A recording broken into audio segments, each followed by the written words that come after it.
Thank you for listening to Mobility Redefined, brought to you by Modaxo. For more insights and information, please visit mobilityredefined.com. That is mobilityredefined.com. Welcome to the Mobility Redefined podcast, where we explore the latest trends and challenges shaping the future of mobility. I am your host, Dr. Kaan Yildizgöz. In today's episode, we are pleased to welcome Mohamed Mezghani, Secretary General of UITP, International Association of Public Transport, to discuss key themes that are defining the transport landscape globally. Mohamed has been instrumental in guiding UITP's vision for sustainable and inclusive public transport. Today, we will dive into some of the most pressing issues facing the transport sector, from decarbonization and digitalisation to workforce challenges and the future of public transport. Welcome, Mohamed. Thank you, Kaan. Thank you very much for inviting me to this podcast. It's a pleasure to have you on the podcast. Let's get started, Mohamed. So, Mohamed, I know that UITP has a global work program, and in this work program, you are monitoring closely all the trends and developments all around the world about public transport. And one of the key pillars of this program is decarbonization.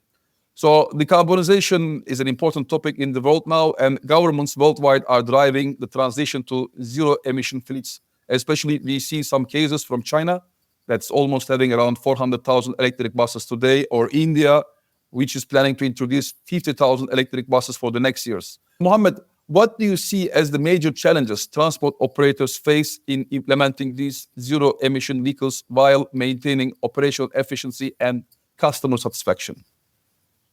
Indeed, so electrification or zero-emission vehicles is really a very important trend now in public transport, but it's not easy to implement. It's a complex issue because it's not just about replacing a diesel bus with an electric bus or a hydrogen-powered bus. It's about system approach. We need to redefine or redesign the depot. We need to introduce charging stations. We need to make the right choice for charging stations. It is fast charging, opportunity charging, where to locate the stations in the depots, for overnight charging, or at the terminal stations on some bus stops. It's about also defining a new relationship with the power supply utilities. This is a new player in public transport. Then we need to think about the capacity of the supply chain to provide these electric buses or these zero-emission buses, because electrification is taking place all over the world. You mentioned the example of China, but this is the leading country, of course, but it's taking place all over the world, and the demand is high. So we need to make sure that our supply chain can provide the needed buses in quantity and in variety of buses within a very short timeline, because many regions and cities are having very strict deadlines about the implementation of zero-emission buses. For example, in Europe, we need 90% of the produced buses by 2030 must be zero-emission, and 100% by 2035. So this is a very tight deadline, and we need to make sure that the supply chain has the capacity to produce these buses. Then we need to think also about the skills needed in terms of maintenance, in terms of operation. Also, these electric buses, they come, or zero-emission buses in general, they come with more digital, let's say, features. So we need to have the skill to deal with this new equipment. And this is important. We don't maintain diesel bus the same way we maintain an electric bus. This is very important. And then, generally speaking, now, one challenge that I see is that decarbonization is not at the top of the political agenda as it was just after COVID, I would say. We see that certain governments, they are not giving the same priority to decarbonization and to zero emission because they are maybe focused on other concerns like inflation or like other issues in their own government. And in Europe, for example, the Green Deal, it is still relevant, but it's no longer having the same weight. And this is very concerning because decarbonization must be a priority for everyone. And then, okay, to have zero-emission buses, to have electric buses, to have this decarbonized public transport. But I would say first we need more public transport and we need better public transport.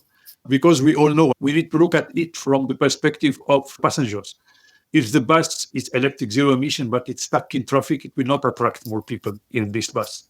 So it's important that we have dedicated lanes, that we give the priority to public transport. And of course, then, if it is electric, if it is zero emission, is much better. So this is very important. We should not only think at it from the perspective of purely decarbonization, but more having this comprehensive approach about avoid, shift, improve, of course, which still remain the reference in decarbonization. Thank you, Mohamed. It seems that you are underlining the importance of the shift on this avoid, shift, and improve. I think it's very important to underline. And you also mentioned about the skills, Mohamed, while you were talking about decarbonization and electrification of the buses.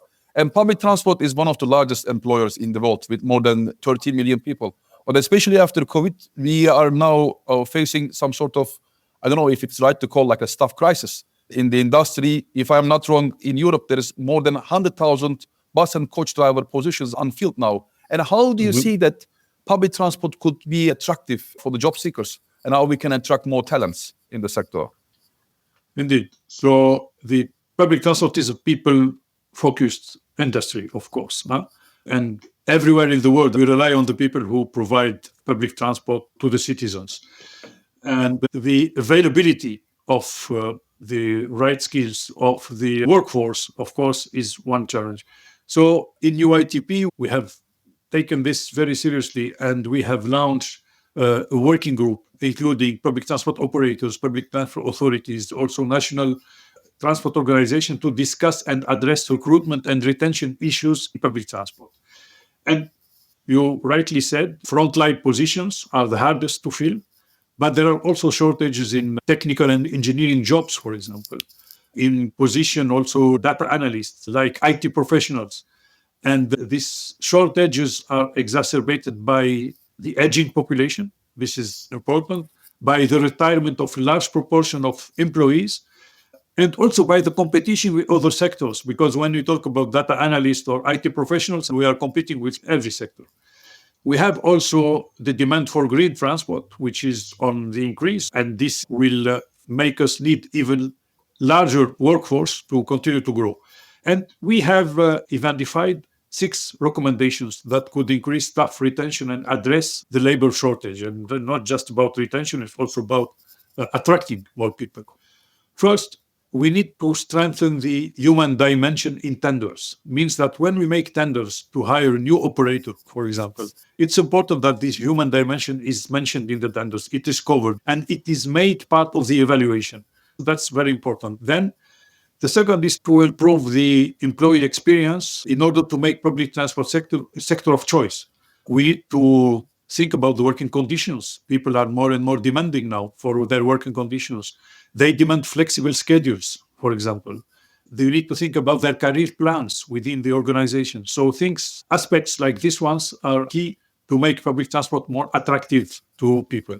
Also, we need to think about enabling data-driven HR decision-making.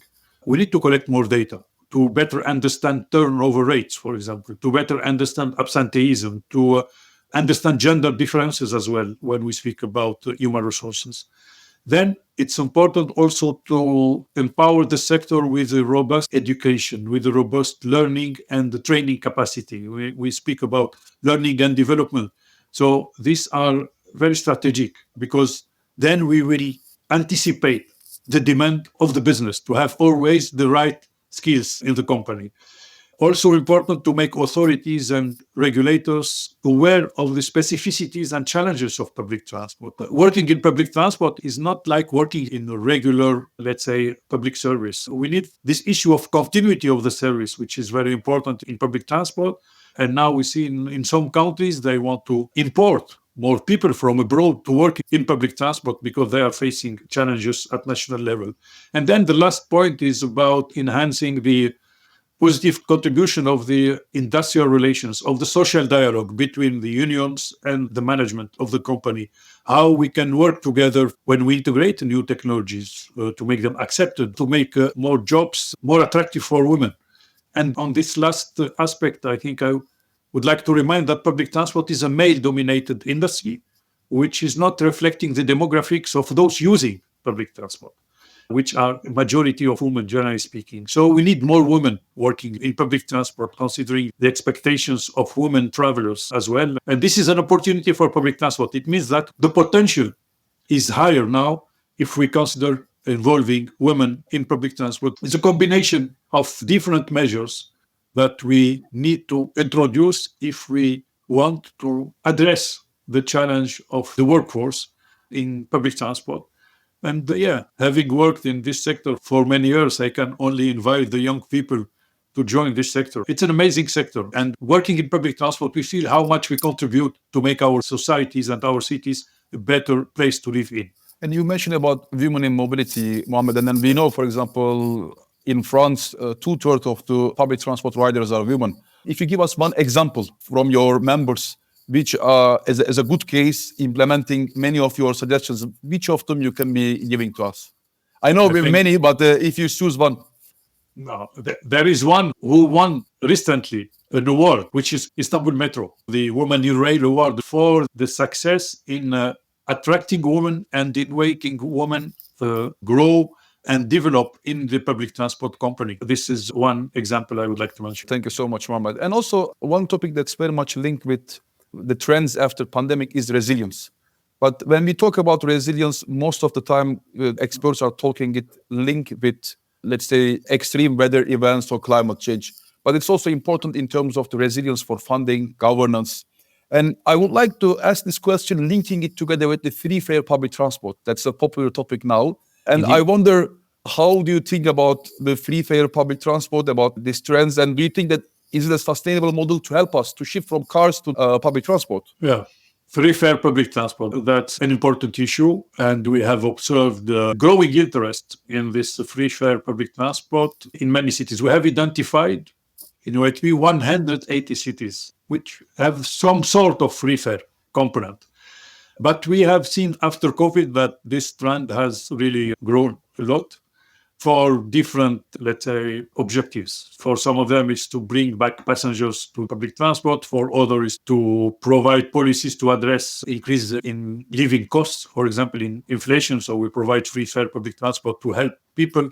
For others, is to reboost economic consumption within urban areas. There are different approaches. And I think one important aspect is to define what is the objective exactly, why we want to introduce free, fair public transport. And we need to consider this seriously.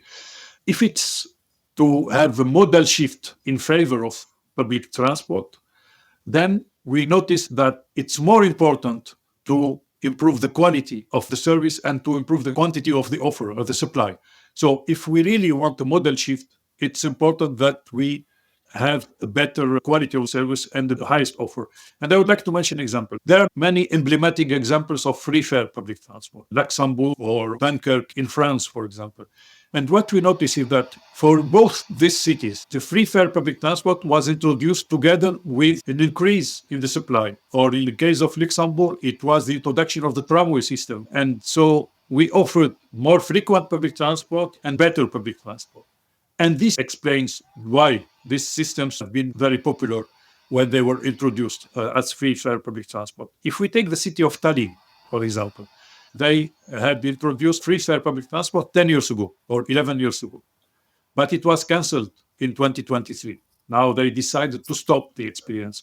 Why? Because they have recorded growth in ridership, but the growth in car traffic and car ownership was much higher than the growth in ridership in public transport. So they missed the switch to modal shift, I would say. They missed the original objective, which was to attract more people in public transport. So it's important that if we introduce free, fair public transport, we focus on those who need this free public transport. So it's much more efficient to have social fares or concessionary fares targeted to those who need this. And we had a survey in UITP that indicate that this group of people who really need a specific fare or maybe free fare is only 20% of the total of passengers. So it means that if we offer free fare public transport, we are offering for everyone, but only 20% of the people need this. And we have the example of the €9 ticket, for example, in Germany, which is almost a free fare public transport. And here too, the model shift was below what was expected. So people traveled more, but it was the same people traveling more, actually, not really the car drivers or car users. So this is very important to take into account. And I would like to, let's say, to conclude on this by saying, when we ask people, car drivers, for example, why they don't use public transport, they will never tell you because I have to pay. They will tell you because it's not frequent enough, it's not safe enough, maybe, it's not available enough. So really, if we want to have more people in public transport, we need to improve the quality, we need to increase the supply. So free fare public transport is the wrong answer to a very important problem, which is how to make people use more public transport. Mohamed, the name of this podcast is Mobility Redefined. And today we are talking a lot about redefinition of public transport, because public transport is no longer limited to buses and trains, and it includes a wide range of mobility options to reduce private cars. How do you think public transport will continue to evolve in the future? Yeah, so redefining public transport, this is a priority topic for the sector and for UITP. So in UITP, we consider that public transport is every mobility solution except the individual use of cars. So it goes beyond mass transit to embrace on-demand and shared mobility solutions, because mass transit cannot answer to all mobility needs.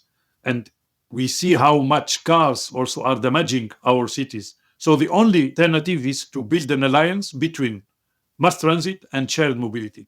So it's with this in mind that we have launched a shared mobility division at UITP, which is gathering taxi operators, car sharing, carpooling companies, bike sharing agencies, ride hailing, of course, companies and others, in addition to the traditional public transport operators or authorities which are involved in deploying shared mobility services. So this is the whole, let's say, ecosystem around shared mobility services.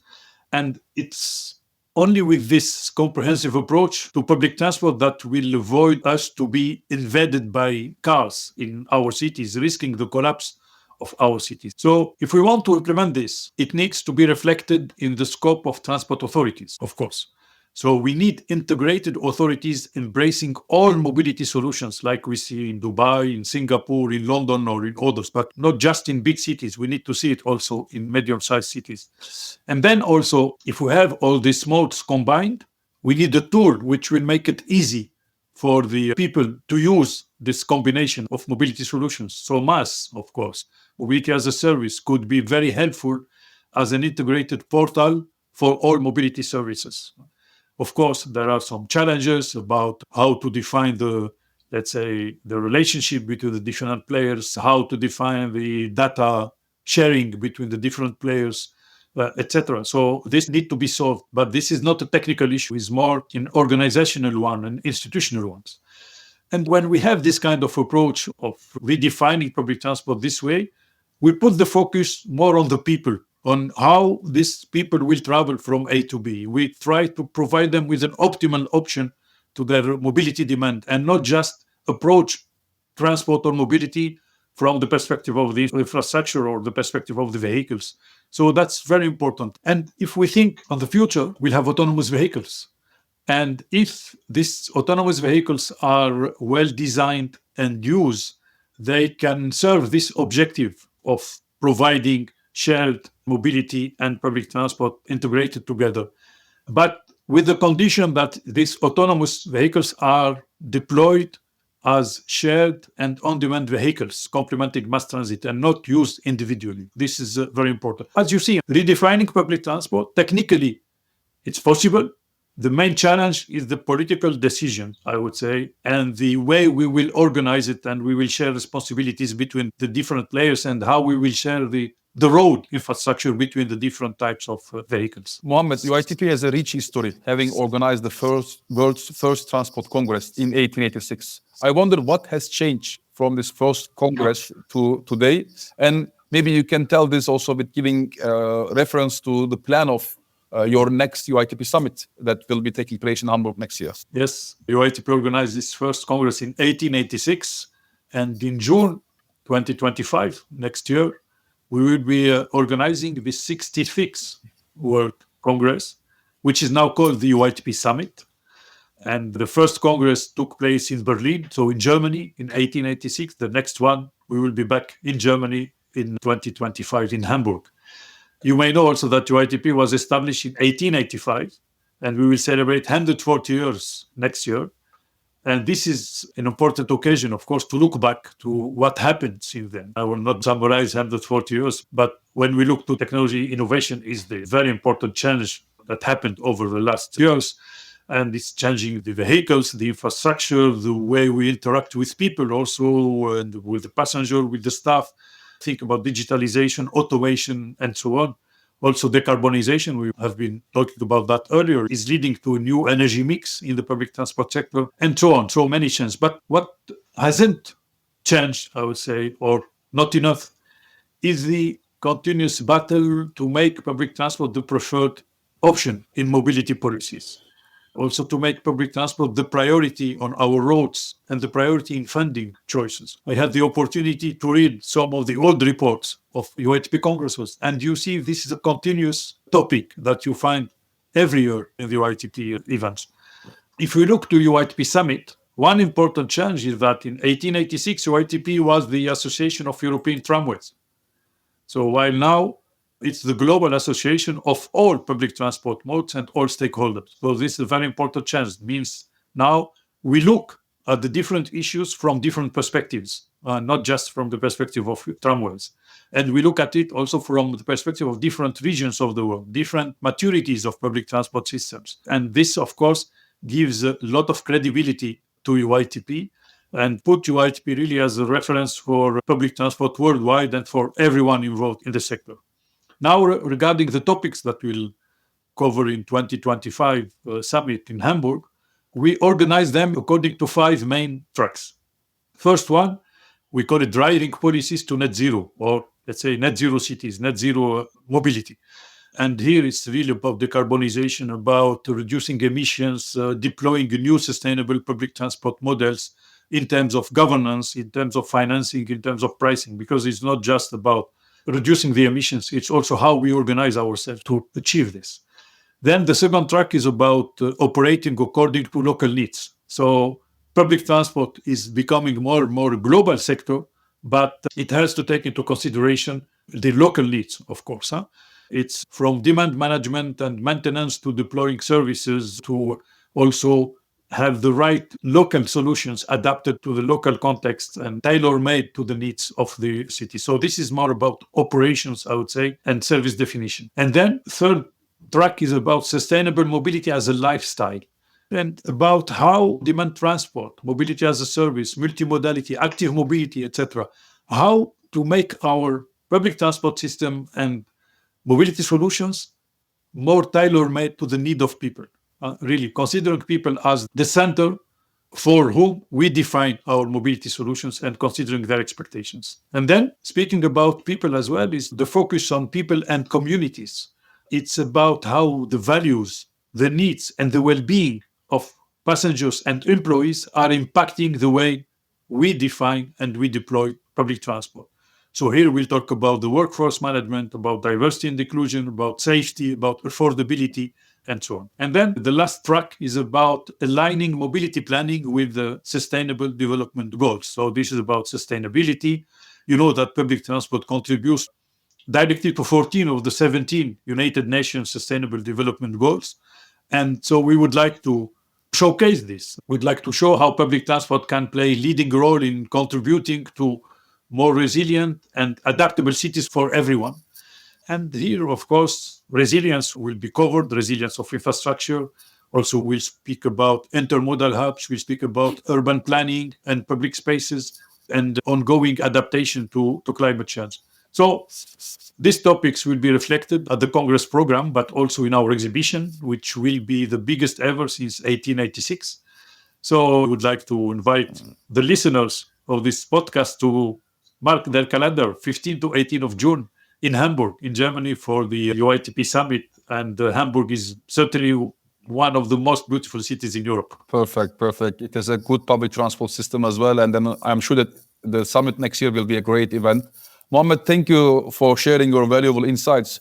Before we conclude, are there any final points that you would like to highlight? I started by saying that it's amazing to work in public transport, that public transport is a very exciting sector. And I would like to highlight is really that this people dimension in public transport is very important.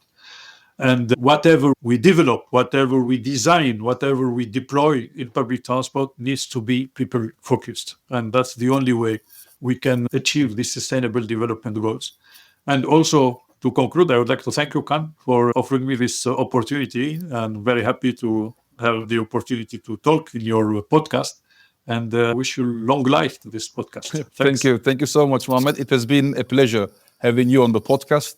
And thank you so much once again for joining us. And we look forward to see how UITP continues to lead the way in shaping the future of public transport. Thank you. Thank you for listening to Mobility Redefined, brought to you by Modaxo. For more insights, visit our website at mobilityredefined.com or follow us on LinkedIn. Be sure to subscribe to the podcast on your favorite app to stay updated with our latest episodes. Thank you for tuning in, and we hope you enjoyed the conversation.